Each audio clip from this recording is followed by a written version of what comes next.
Hi and welcome to Terry Talks Movies. This time around it's Science Fiction Saturday again. So I've got three things for you. I've got a small film which is only available on Tubi, but which I think is worth seeing. The second one is a movie by a pair of movie makers who are doing really interesting and freaky science fiction movies in the modern era. And I'm going to do Deadpool and Wolverine. Not going to do spoilers on that because that would be churlish and unworthy, but I'm just going to tell you what I thought about it because it's the elephant in the room. It's the one big Marvel movie that's coming out this year. Because I've done every other Marvel movie that I possibly could in the past, I'll give it a go. By the way, the channel has reached 13,000 subscribers, which means there are 13,000 clinically insane people on YouTube. And thank you to every one of you mad bastards. I really appreciate it. I love the achievement. I want to get to 25,000 and onwards from there. So if you haven't subscribed yet, do me a favour and do it. You know you want to. There's a kind of movie made in the last few years which is somewhat unusual.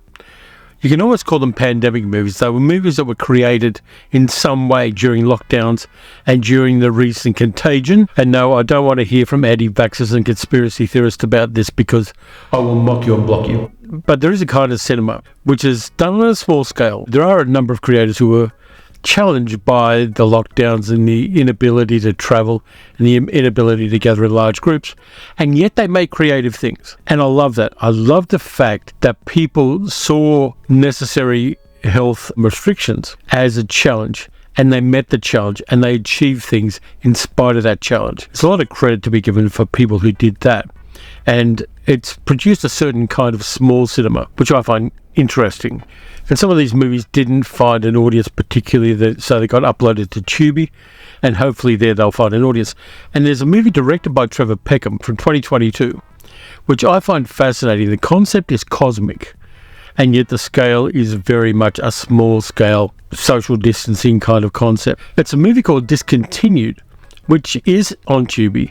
It's low budget, it's slightly comedic, it's generous of heart, and it still deals with some very interesting concepts which are on the cutting edge of human exploration of the universe. Reads the blurb from IMDb. A depressed millennial discovers that the world she knows is just a simulated version of reality that is being shut down. Suddenly she's the only one who wants to stick around. That's the nut of it. It stars Ashley Hutchinson as Sarah, a young millennial woman who has in the past self-harmed, and she's getting her life back on track, and she is trying to deal with her issues. Do you really think the world is going to end? No, I think we're doing great. The Dow is breaking records, so it's fine that the planet's melting, and think of all that empathy we've learned from social media. She has a psychiatrist called Theodore, played by Robert Picardo from Star Trek Voyager, who does a really nice comedic turn as a kind of angry and bewildered psychiatrist who is very intelligent and very much wants to help Sarah with her problems. Didn't we talk about the sarcasm? Sarcasm's the least of my problems. As I said, she's trying to get her life together. She has a nightmarish date with an egotistical tech bro called Tucker, played by Michael Bonini. Now that we had this nice meal, what do you say we go back to my place and smash? And then she finds out, along with the rest of the world, they all get a message saying the world's going to shut down in a week. This is a simulation, and the simulation is shutting down in a week. That your simulation will be discontinued exactly 1 week from now. You got two options. You can go to a kind of heaven where you will relive with amnesia the 5 best moments of your life forever. Or you can stick around in the simulation, and we'll keep it open as long as there are people still in the simulation. To help you with this, everybody gets a guide, an entity from the simulation who is there to help you through your decision making, to receive the decision when you make it, and to let you deal with the fact that your world is just a Gedanken experiment which is being closed down. And the reason for the experiment is just the tiniest, most trivial thing. The guide, played by a guy called Langston Fishburne, who is Lawrence Fishburne's son, helps Sarah through the process of her decision making. Apparently there are literally millions of these simulations. It's actually way in the future. and the human race has enormous computational ability. And so as a part of understanding their own history, they have all of these experiments where they change one parameter and see how the experiment runs out. Meanwhile, her world's going to hell. Her father and her mother deal with the news that their world is a simulation in very different ways. People around her are doing really mad things and joining cults and doing all sorts of other crazy stuff. Well, she comes to a revelation about herself and about the nature of the universe and about her depression and about the way she sees the world. And it's kind of interesting exploring this character while she does so. Slight spoiler, Sarah decides to stay. And that's where the movie gets really, really interesting. Her living in an empty world all by herself, and how she deals with that, and how she manages to come to an epiphany about her life while that's happening.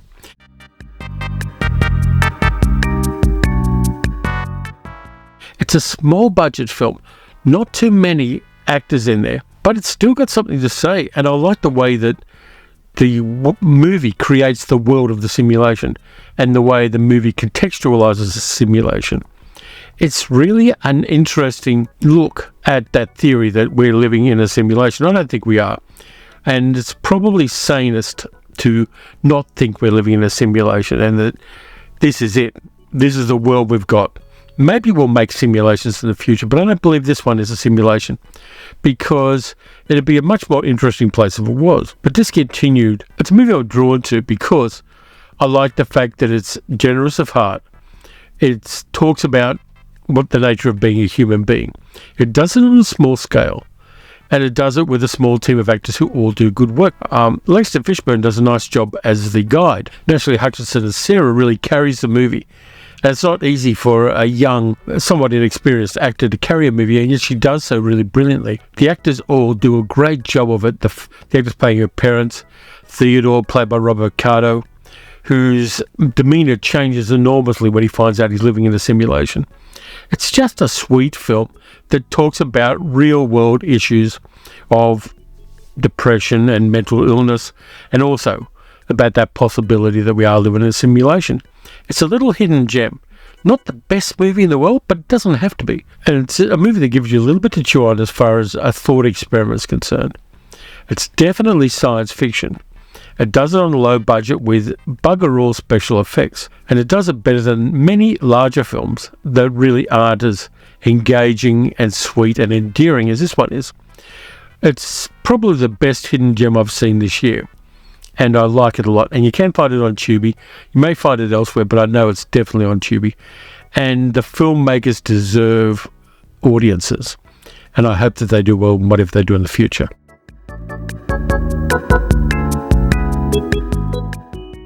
The next movie I've got for you is also from 2022. It's by Justin Benson and Aaron Moorhead, who did The Endless and a couple of other science fiction movies, which have an aesthetic that's all their own. It's a movie called Something in the Dirt from 2022. Again, it's a lockdown movie. And again, Benson and Moorhead play the two lead characters in this. And it's freaky as hell. It's set in Los Angeles and Laurel Canyon. A guy called Levi moves into an apartment building, which is quite run down. And he meets a guy called John who lives in the apartment below him.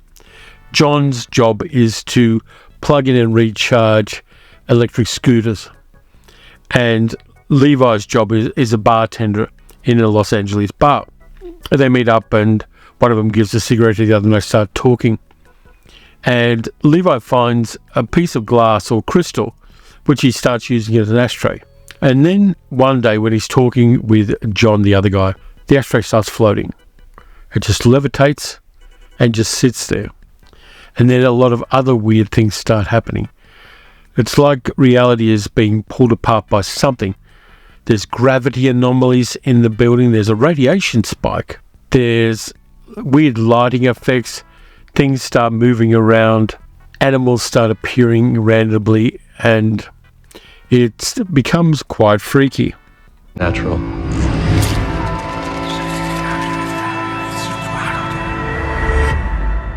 Crystals start forming in the corner of one of the rooms in the apartment, which, by the way, is one of the director's actual apartment. And so they decide they're going to make a documentary about it and maybe sell it to Netflix.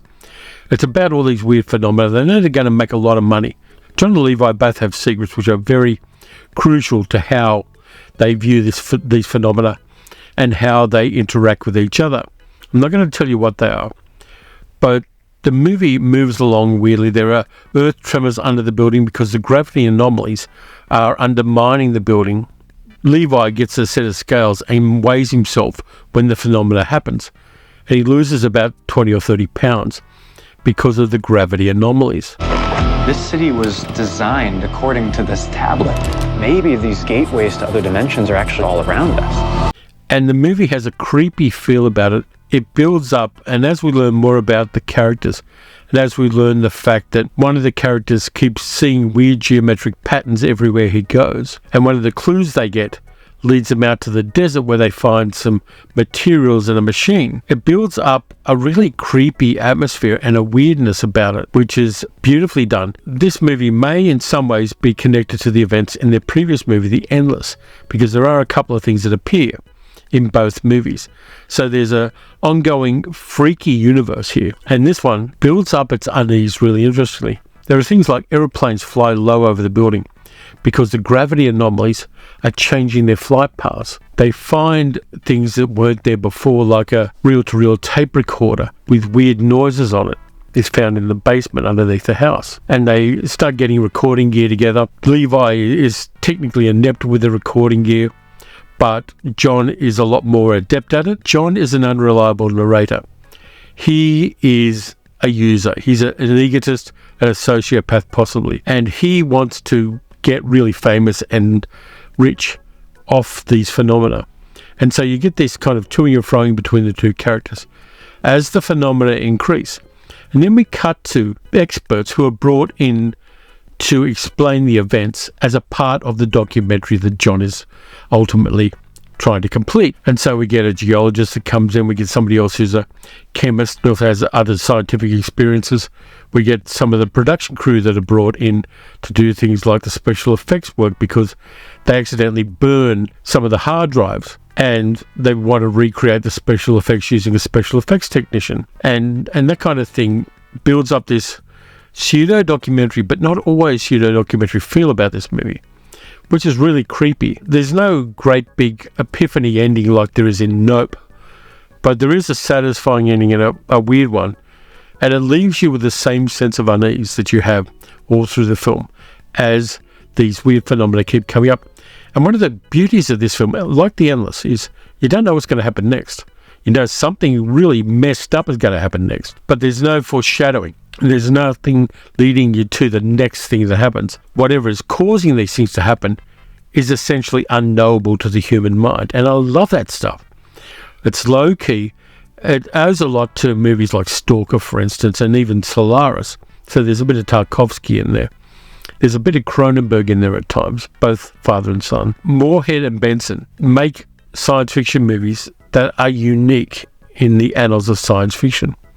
Now, they've actually moved on to doing much higher level work. Both of them have worked on the Loki TV series for Disney and Marvel, and at least one of them is working on the new Daredevil series that Marvel is doing for Disney. That aesthetic they've got and that weirdness and that sense of unease and sense that the universe is vaster and stranger than we can know is a big part of their work, and I hope they do really great stuff in the future, not just for the House of Mouse, but independently as well. These guys are different from any other filmmakers currently working in genre. It's not for everybody, and not everybody's going to get it. And sometimes, even for me, you got to watch it twice to really understand what's going on. There are moments of, if you blink, you'll miss it. And you've got to wind it back a little bit, which is frustrating and annoying. You know, I'll get a cat jump on my lap and I'll miss a bit of it. And I like the fact that you want to keep your attention on it. So Something in the Dirt really bookmarks a certain moment in human history in a really interesting way. So you want to check that one out.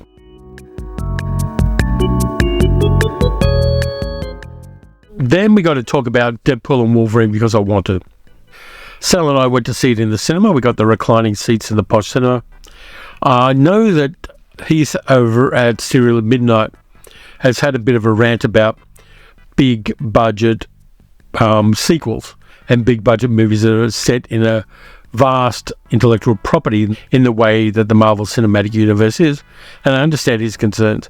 These movies are sucking up all of the oxygen in theatres.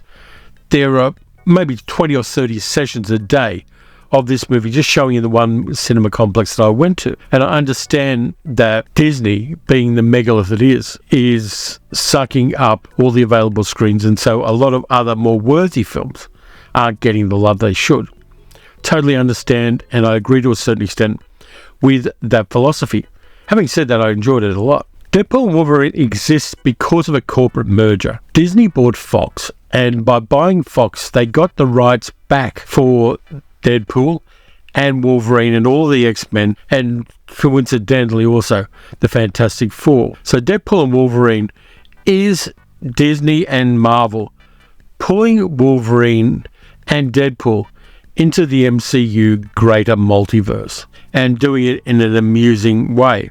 Deadpool has always been the court jester of the vast kingdom of Marvel. He's a heretic who was allowed to speak without getting his head chopped off. And even if he did get his head chopped off, he'd regenerate it. This movie is a kind of pressure valve for the self-seriousness of the MCU.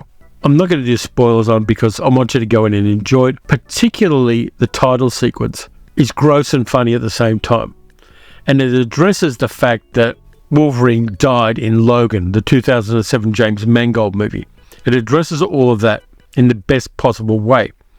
And of course, Deadpool, as the trailer tells you, gets taken in by the Time Variance Authority, the people who police the multiverse, and he has to find another Wolverine for reasons I won't tell you. And we get a terrific montage of Deadpool jumping between multiverse worlds, jumping between parallel worlds, and seeing a lot of variants of Wolverine, all of which are comic book accurate.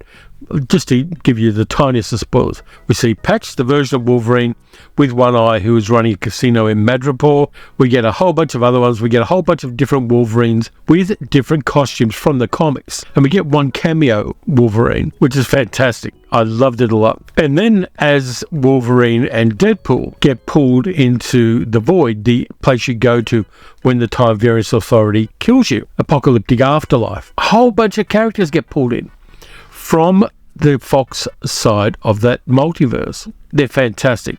I'm not going to do spoilers, but there are actors and characters in there that you're going to love seeing if you follow superhero movies at all. Not everybody does. I know this isn't going to be a movie for everybody, but it's going to be a movie for a lot of people. You get the usual Wolverine team in there. You got Vanessa, played by Morena Baccarin, the love interest of Wolverine. You get his friend Peter, who is great. You get Leslie Uggams as Blind Al, his roommate. Leslie Uggams has been doing movies since 1962 when she turned up in 2 Weeks in Another Town, Vincenzo Minnelli's movie, and she gets to have some great moments in there as well. There are some bits where the movie slows down in the middle part. It is slightly long, but it slows down in the middle part to get all of the plot stuff happening, with the twin of Charles Xavier, played by Emma Corrin, who is living in the void and who runs the void as the ruler of it. And she's a bit of fun in there as well.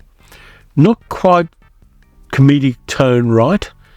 She does go over the top, but her character is tonally slightly off for me from the rest of it. Hugh Jackman does Wolverine again and does the variants of Wolverine again. Fell out of love with Hugh Jackman when I found out he was hanging out with the younger Trumps during the Trump presidency. Kind of put me off there, but nonetheless does a good job of it. There are all sorts of meta jokes. There's fourth wall breaking right from the very start.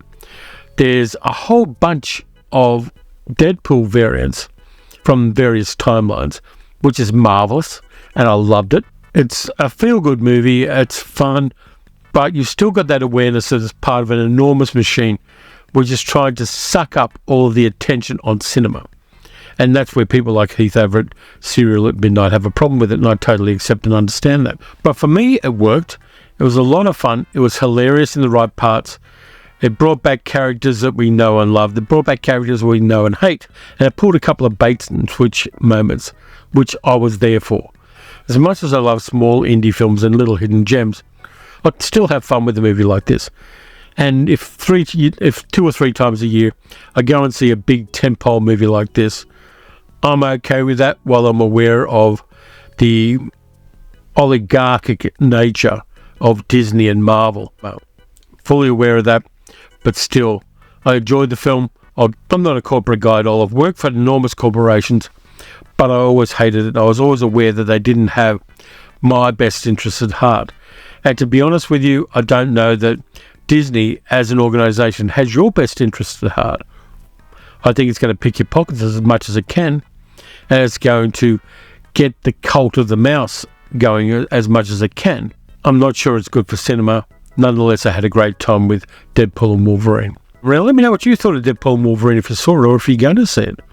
Let me know what you thought of Discontinued and Something in the Dirt, both of which, again, they do require your full attention, but I think they reward you for that attention and they give you full value when they do. That's a bit of story. Thank you very much for watching. Please subscribe if you haven't already. I need the subscribers to get to my goals, and even though you are watching the videos, that also lets YouTube know that people are watching the videos. Next up, we've got Monday, and I've got a couple of things for that are going to be cool. And then we get into Wednesday and then Science Fiction Saturday again. And we're back on the cycle of La Ronde. If you want to support the channel also, you can donate by becoming a patron at patreon.com/CherryTalksMovies, and you get my little travel vlogs and my Spotify playlist. The travel vlogs are going to be put on the main channel, usually about a month after the Patreon people get them. And the Spotify playlists of cool movie music are Patreon and channel member only additions to the channel. So until next time, when I try to find some more groovy stuff for you, watch some good movies, watch some bad movies, watch some big movies, watch some small movies, and I'll catch you next time.